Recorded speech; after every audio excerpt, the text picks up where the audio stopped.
നമസ്കാരം, ഏവർക്കും ജാഗ്രത ന്യൂസിലേക്ക് സ്വാഗതം. സെപ്റ്റംബർ മാസം 3-ാം തീയതി കോട്ടയം ഗാന്ധിനഗർ SMI കോളേജിലെ 19 വയസ്സുകാരൻ്റെ മരണവുമായി ബന്ധപ്പെട്ട് വലിയ രീതിയിലുള്ള പ്രതിഷേധമാണ് ഇന്ന് കോളേജിൽ അരങ്ങേറിയത്. അവിടുത്തെ സീന, റീനു എന്നീ 2 അധ്യാപകരെ പുറത്താക്കണമെന്ന് ആവശ്യപ്പെട്ടുകൊണ്ടായിരുന്നു ഈ ഒരു പ്രതിഷേധം ഇന്ന് കോളേജിൽ അരങ്ങേറിയത്. എന്തായാലും പ്രതിഷേധത്തിനൊടുവിൽ ഈ 2 അധ്യാപകരെ കോളേജിൽ നിന്നും പണിഷ്മെന്റ് എന്ന രീതിയിൽ തന്നെ മറ്റൊരു കോളേജിലേക്ക് സ്ഥലം മാറ്റുന്ന ഒരു സാഹചര്യമുണ്ട്. കൂടാതെ ഒരു ഉന്നത അധികാര സമിതിയും കൂടി ഈ കോളേജിലെ വിഷയങ്ങളെക്കുറിച്ച് അല്ലെങ്കിൽ വിദ്യാർത്ഥികളുടെ പ്രശ്നങ്ങളെക്കുറിച്ച് പഠിക്കാൻ വേണ്ടി ഇപ്പോൾ നിയോഗിച്ചിരിക്കുകയാണ്.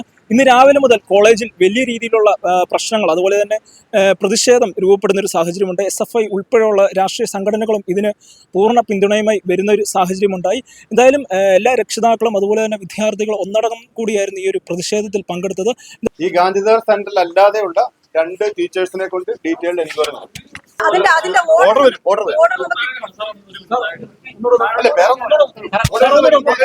ഡയറക്ടർ ഈ വിവരം അറിയിക്കാനായിട്ട് എന്നെ ചുമതലപ്പെടുത്തി വിട്ടതാണ്.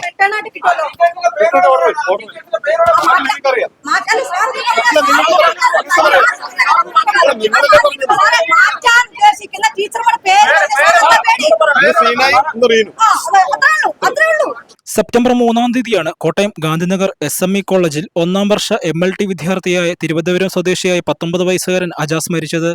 സെപ്റ്റംബർ 3-ാം തീയതി പനമ്പാലത്തെ തോട്ടിൽ നിന്നാണ് അജാസിന്റെ മൃതദേഹം ലഭിക്കുന്നത്. അന്നേ ദിവസം വെളുപ്പിന് 1 മണിയോടുകൂടി കോളേജ് ഹോസ്റ്റലിൽ നിന്നും അജാസിനെ കാണാതാവുകയായിരുന്നു. തുടർന്ന് പോലീസിൽ പരാതി നൽകുകയും പോലീസ് നടത്തിയ അന്വേഷണത്തിലാണ് അജാസ് പനമ്പാലം വരെ എത്തിയതിന്റെ CCTV ദൃശ്യങ്ങൾ ലഭിച്ചത്. തുടർന്നുള്ള തിരച്ചിലിലാണ് പനമ്പാലത്തെ തോട്ടിൽ നിന്നും മൃതദേഹം ലഭിക്കുന്നത്. സംഭവത്തിൽ ദുരൂഹതയുണ്ടെന്ന് അന്ന് തന്നെ മാതാപിതാക്കൾ പോലീസിൽ വിവരം നൽകിയിരുന്നു. അജാസിന്റെ പരീക്ഷയുമായി ബന്ധപ്പെട്ട വിഷയങ്ങളാണ് മരണത്തിലേക്ക് നയിച്ചതെന്നാണ് വിവരം. സംഭവത്തിൽ മുഖ്യമന്ത്രിക്കും ഉന്നത പോലീസ് ഉദ്യോഗസ്ഥർക്കും അജാസിന്റെ കുടുംബം പരാതി നൽകിയിട്ടുണ്ട്. പോലീസ് സംഭവത്തിൽ കേസ് രജിസ്റ്റർ ചെയ്ത് അന്വേഷണം ആരംഭിച്ചിട്ടുണ്ട്.